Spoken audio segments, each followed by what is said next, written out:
મારી ચેનલમાં તમારું સ્વાગત છે। આજે આપણે એકદમ સિમ્પલ એવા પુલાવની રેસીપી શીખીશું। તો ચલો ફટાફટથી રેસીપી શરૂ કરીએ।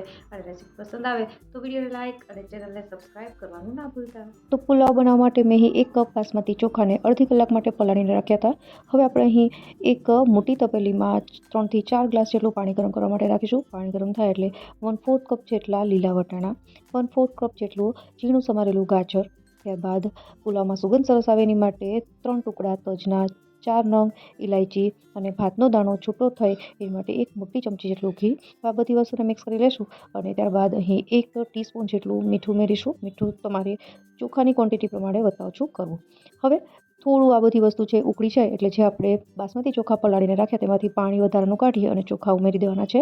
અને હવે મીડિયમ ગેસની ફ્લેમ પર આપણે ચોખાને રાંધી લેવાના છે। ઘણા લોકો કુકરમાં પણ બનાવતા હોય છે, પણ એક વખત આ રીતે પણ બનાવજો, એકદમ સરસ પુલાવ બને છે। તો લગભગ મીડિયમ ગેસની ફ્લેમ પર 10 થી 15 મિનિટ જેવો સમય થશે એટલે ભાત છે ચડવા લાગશે અને આવી રીતે દાણો દબાવીને જુઓ એટલે થઈ ગયા હોય તો બસ હવે આપણે આ ભાતને ઓસાવી લેવાના છે। ત્યારબાદ થોડા ઠંડા થાય એટલે એનો વઘાર કરીશું। અત્યારે ભાત એકદમ ગરમ હોય છે તો તરત જ એનો વઘાર ન કરો, નહીંતર ભાત છે જ્યારે તમે મિક્સ કરશો તો એ તૂટી જશે। તો એ વસ્તુ ખાસ યાદ રાખવી। 5 થી 10 મિનિટ જેટલા ઠંડા થાય ત્યારબાદ જ વઘાર કરવો।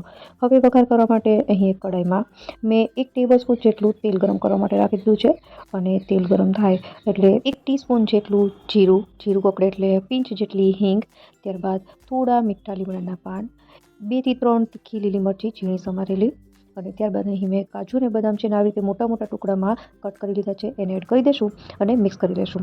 કાજુ બદામને 1 મિનિટ માટે સોતે કરવા, જેનાથી ખાવામાં એનો ક્રંચ સરસ લાગે છે।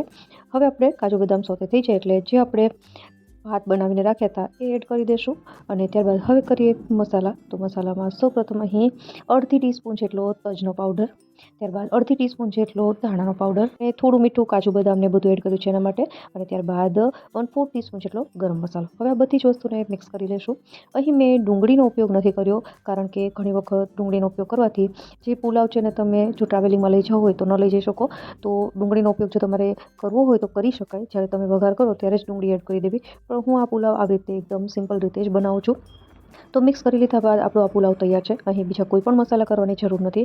ગેસ બંધ કરી દઈશું। ઉપરથી થોડા કોથમીરના પાન ઝીણા સમારેલા અને ત્યારબાદ થોડા દાડમના દાણા અને આ બધી જ વસ્તુને મિક્સ કરીને ગરમા ગરમ પુલાવને તમે દહીં સાથે સર્વ કરી શકો છો અથવા તો ગુજરાતી કઢી સાથે પણ સર્વ કરી શકો છો। એકદમ સરળતાથી બની જાય છે અને ખાવામાં ખૂબ જ ટેસ્ટી લાગે છે। તો આશા રાખું રેસીપી જરૂરથી પસંદ આવી હશે। ફરી મળીએ નવી રેસીપી સાથે, ત્યાં સુધી બાય બાય।